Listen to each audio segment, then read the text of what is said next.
estamos en contacto con Gabriela Orden, que nos está hablando desde Porto Alegre, Brasil. Muy buenos días, Gabriela, ¿cómo te va?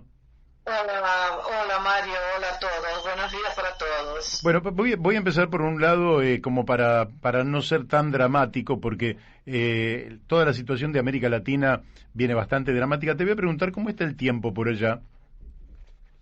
Y mira, acá en Porto Alegre particularmente hace un frío como en Buenos Aires, ¿no? Es una cosa extraña para nosotros que haga tanto frío, bueno, recién empieza el invierno, pero fue un Claro. otoño de mucho frío. Y en algunas regiones de Brasil, con mucha lluvia, lo que ocasionó bastantes tragedias así de desmoronamiento, Mira. con bastante crisis humanitaria respecto de eso, ¿no? Estuve recientemente en Recife, donde había habido lluvias torrenciales. Estaba muy fea la situación. Mira vos. Pero bueno, todo también es producto del tratamiento que Brasil le está dando al clima, a su tierra, y a la propia gente que está obligada a vivir en zonas de riesgo, ¿no? Claro. De riesgo de desmoronamiento, porque están perdiendo sus viviendas. Desde el punto de vista ambiental, ¿Jair Bolsonaro es un negacionista del cambio climático? Yo pienso que es más que un negacionista, porque él no se limita a negar la crisis ambiental.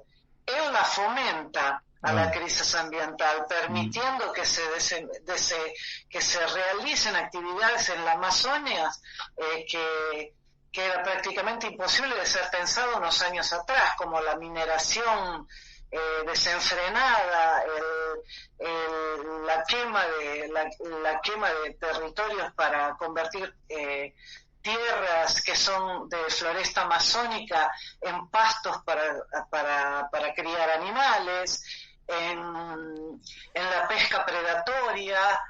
Bueno, deben haber acompañado ahora el drama del indigenista brasilero y del reporter investigativo inglés, que fueron brutalmente asesinados, y que en realidad tuvo una repercusión en función de que había un periodista inglés en la matanza, porque matanza de indigenistas, de protectores de la naturaleza, de defensores de derechos de los pueblos amazónicos, hay por lo menos un muerto por día en Brasil. Entonces te digo, Bolsonaro no es un negacionista de la cuestión climática, él es un actor eficaz y muy participante en la devastación amazónica. Qué bárbaro. Es responsable. Bueno, contanos un poquito cómo está la situación. Nos vamos acercando, vamos desde el ambiente, vamos a la situación un poquito social y después vamos a desembocar en la política. ¿Cómo está la situación social con el gobierno de Bolsonaro y la crisis que se está viviendo a nivel mundial, verdad? ¿Cómo está la situación allí? Bueno, mira, la pobreza llegó a niveles que antes de mucho antes del primer gobierno de Lula, ¿no? A niveles de los años 80, 82, 84. Tenemos hoy, por los últimos cálculos de los institutos de pesquisa, 33 millones de personas viviendo abajo del nivel de pobreza, en una situación de riesgo alimentar, ¿eh? O sea, tanto los que están desempleados como los que están empleados en empleos, digamos, donde se gana un salario mínimo o poco más de un salario mínimo, no garante más que la persona pueda comer hasta final de mes, ¿eh? La inflación es galopante. El achatamiento de los salarios fue brutal en los últimos años, y los recursos que podían ser direccionados a sanear esa situación social fueron por ley congelados por temer luego después del golpe, donde se estableció un techo de gastos públicos que podrían hoy solventar políticas compensatorias y que en realidad enyesaron el orzamento del Estado de forma que no se puedan implementar políticas públicas para de alguna manera paliar esta situación social catastrófica. Aumentó la población de rúa, aumentaron los casos de desnutrición infantil, las poblaciones indígenas completamente abandonadas a su suerte, al mismo tiempo que se tienen que estar defendiendo de las invasiones de tierra, están abandonadas desde el punto de vista sanitario, desde el punto de vista de apoyo económico y social. Entonces, ¿qué te puedo decir, Mario? Sí, sí. La renta hoy del trabajador medio no garante que él pueda suplir sus necesidades básicas. El trabajador hoy con salario mínimo está abajo del nivel de pobreza, no se puede alimentar. Todo este cuadro que vos pintás daría la impresión de que la suerte de Bolsonaro no sería muy buena en la próxima elección del 2 de octubre y que Lula tendría mayores posibilidades. ¿Qué está diciendo la realidad? ¿Qué están diciendo las encuestas? Mira, las encuestas apuntan para un segundo turno entre Lula y Bolsonaro. Bolsonaro oscila más o menos siempre dentro de un margen de votos cautivos que él tiene, ¿no? Porque hay gente que lo va a votar a Bolsonaro independientemente de cualquier situación social y económica del país, que se identifican con Bolsonaro en otros aspectos de la personalidad de Bolsonaro. Se identifican con los valores de Bolsonaro, los valores evangélicos, los valores que le transmite sobre patria, familia y propiedad. Entonces, independe un poco de la situación económica, ¿quién lo va a votar a Bolsonaro? Las pesquisas apuntan que nos encaminamos para un segundo turno entre Lula y Bolsonaro. Lula cada vez aumentando un poquito más, pero que sí, que hoy habría un segundo turno entre ellos dos, con una tercera fuerza que son los trabalistas, subiendo, poquito a poco subiendo un poquito más. Ya pasamos de los 2 dígitos y debemos llegar a los 13-14% de los votos. Lo que no garante nada, ¿no? De cualquier manera te digo, aquí en Brasil hay una cosa que es muy importante, que son los debates, ¿no? La campaña televisiva de los diferentes candidatos y los debates públicos por las televisiones abiertas. Eso todavía no sucedió. Eso el resultado de los debates se va a ver en las pesquisas que van a suceder después de los debates, porque por ahora no hubo ningún debate entre los candidatos. Y vos desde ese punto de vista del debate, ¿cómo lo ves a Lula y a cada uno de los que van a... ¿Quiénes serían los... después de ellos dos, ¿quién sería el tercer candidato que estaría superando el 10%? Ciro Gómez, candidato del Partido Democrático Trabalhista. ¿Qué es lo que está sucediendo con los debates? Tanto Bolsonaro cuanto Lula no tienen ningún interés en los debates, porque los dos son muy frágiles en los debates.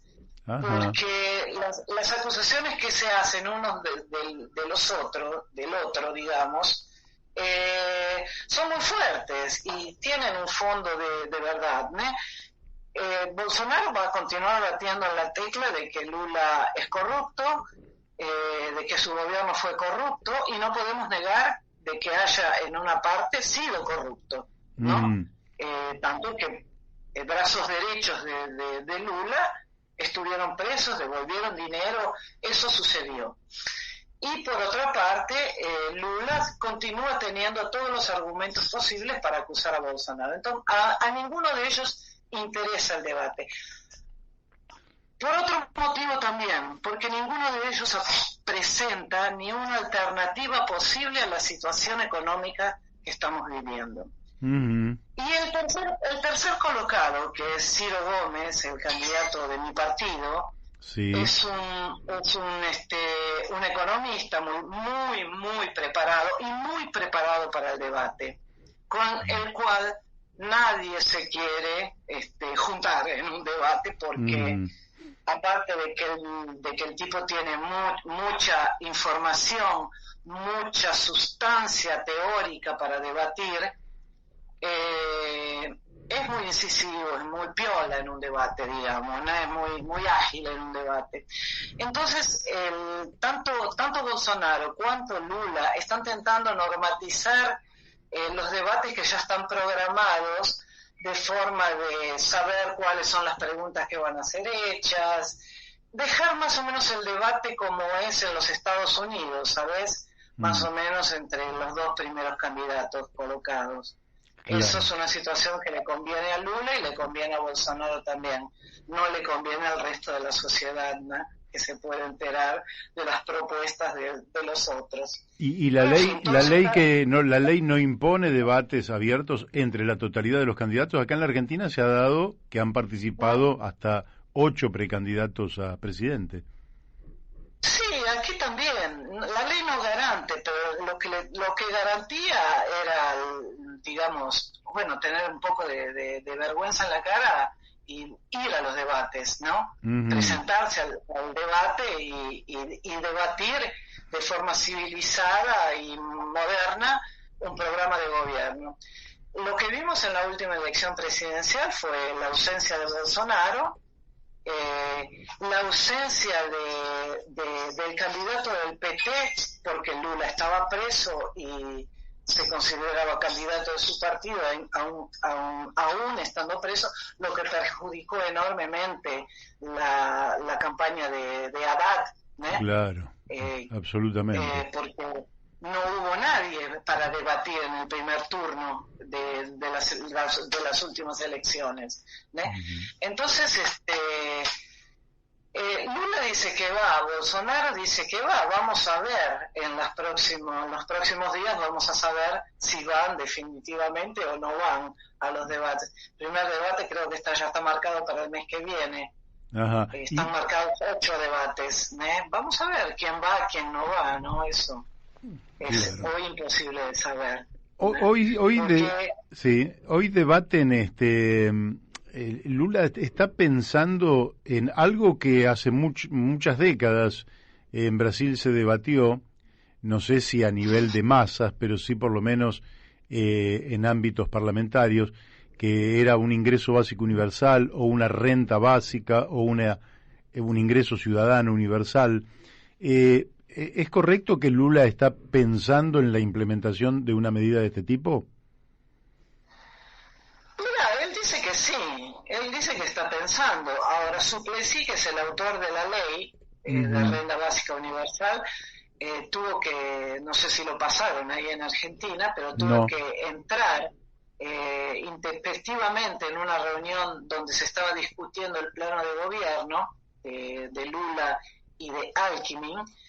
Entró intempestivamente en esta reunión reclamando que su proyecto de ley no había sido siquiera considerado en la discusión sobre programas de renta básica, ¿eh? Uh-huh.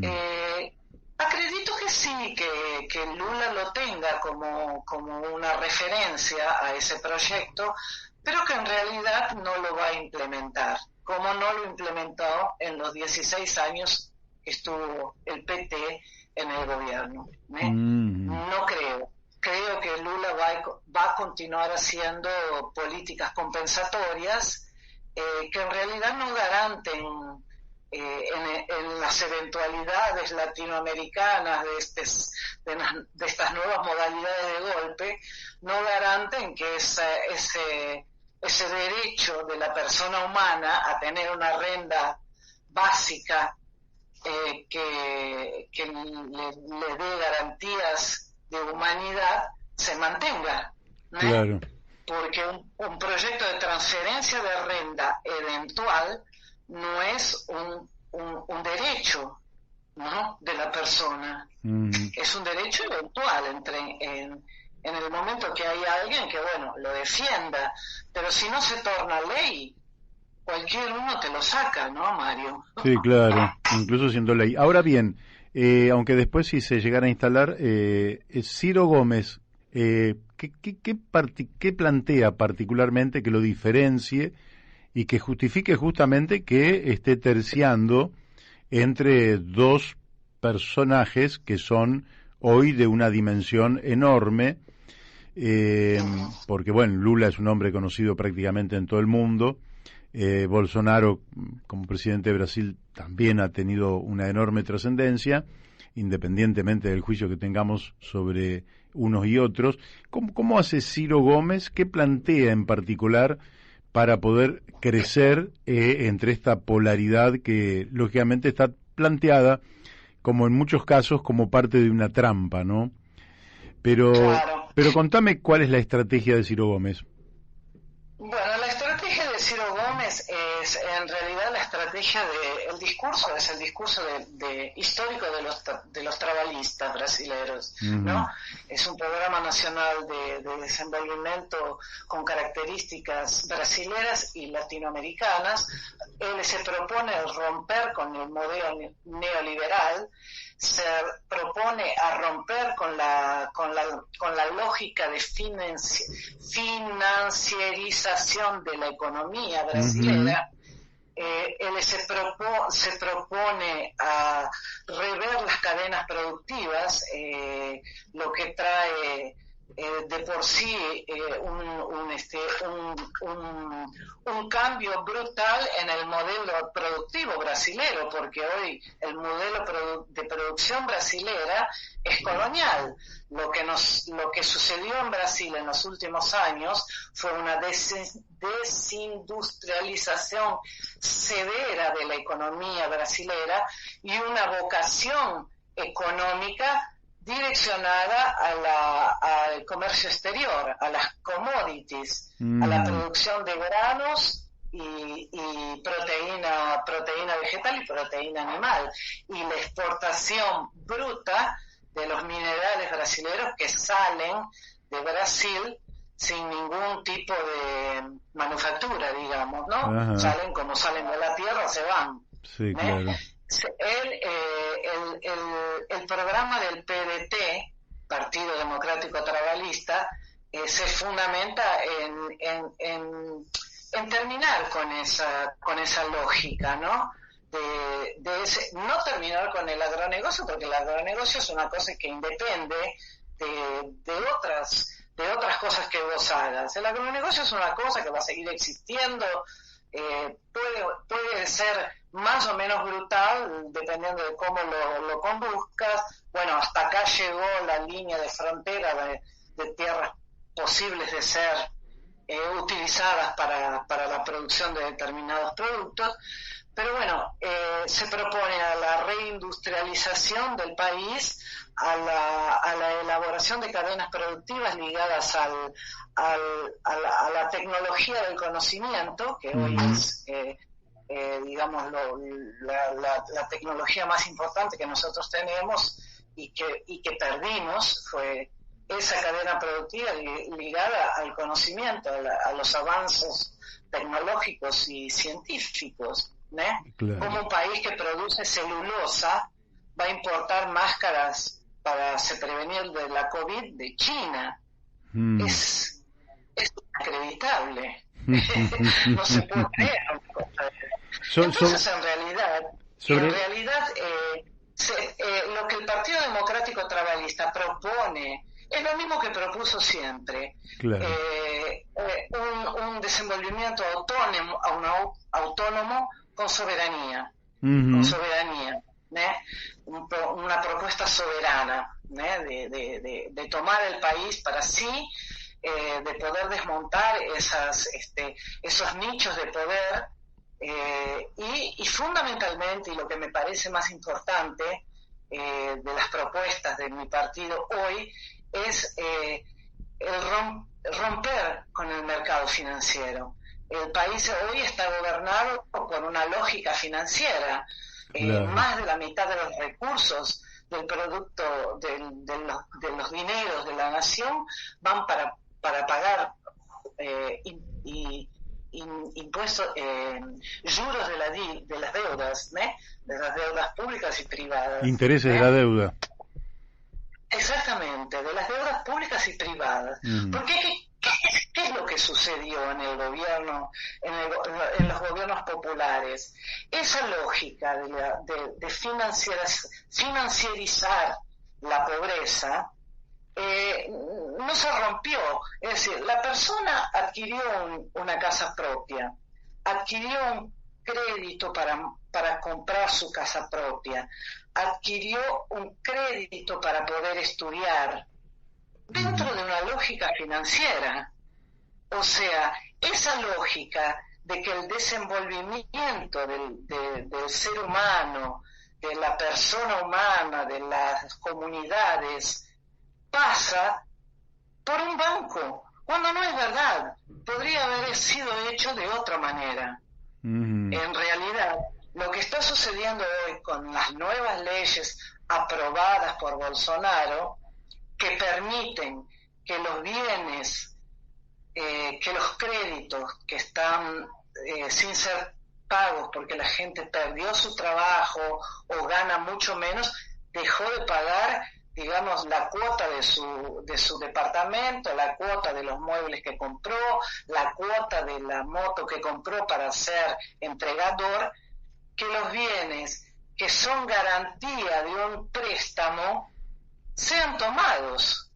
O sea, hoy la gente está perdiendo lo que adquirió en el gobierno de Lula porque la garantía que se dio para el agente financiador es su propio inmueble, ¿entendés? Sí, sí. O sea, la tesis de que la próxima acumulación de capital se va a dar por acumulación de bienes, por la desposesión de alguien y la posesión de los bancos de esos bienes,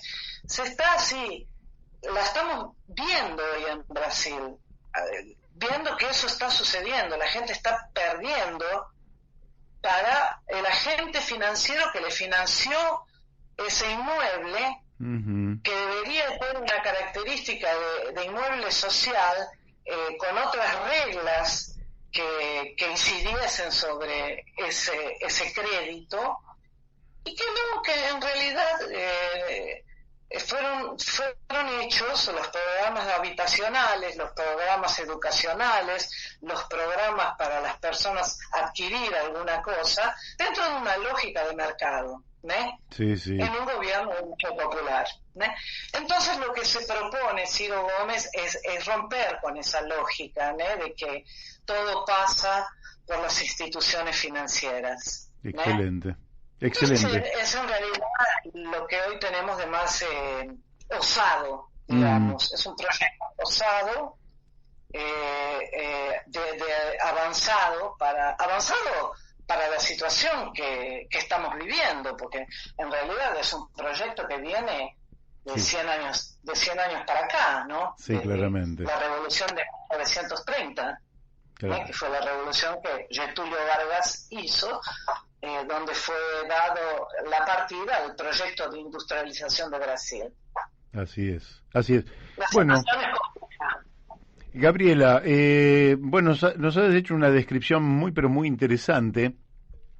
Seguramente a medida que nos vayamos acercando a la definición de política de Brasil, porque la situación estructural tanto no va a cambiar, pero te vamos a estar llamando de nuevo, porque la verdad es que nos interesa hacer un seguimiento de lo que está pasando en una América Latina que vos verás que está convulsionada, que está cambiando de signo, que ha tenido una elección bastante apoteótica, podríamos decir, en Colombia, donde por primera vez gobierna un dirigente de izquierda, y donde se ven movimientos, aunque todavía no tenemos muy claro hacia dónde van todos estos movimientos, Además, en un mundo altamente conflictivo, convulsionado, contradictorio y con elementos por definir, por ejemplo, conforme evolucione la guerra en el este de Europa. Así que seguramente dentro de no muchos días te vamos a estar volviendo a molestar. ¿Qué te parece? Bárbaro, me parece muy bien, me parece genial. Excelente. Siempre apuestos para comentarte la situación de Brasil. Soy una entusiasta de Brasil, adoro este país y me gustaría ver que cambie el rumbo de las cosas en algún momento de forma más sustancial, digamos, ¿no? Claro. Que no sean arranjos traídos de los pelos así y que sean de fondo realmente, ¿no? Así es. Pero sí, nos seguimos comunicando. Siempre es un gusto hablar con ustedes. Gracias, Gabriela. Igualmente para nosotros, te mandamos saludos, un abrazo grande para vos y cariños para Elvio, para los chicos y para toda la familia. Igualmente para ustedes, gracias. Hasta la próxima. Chau. Bueno, hemos hablado con Chau, Gabriela chau. Orden. Chau, chau. Y ustedes la han escuchado, ¿eh? Una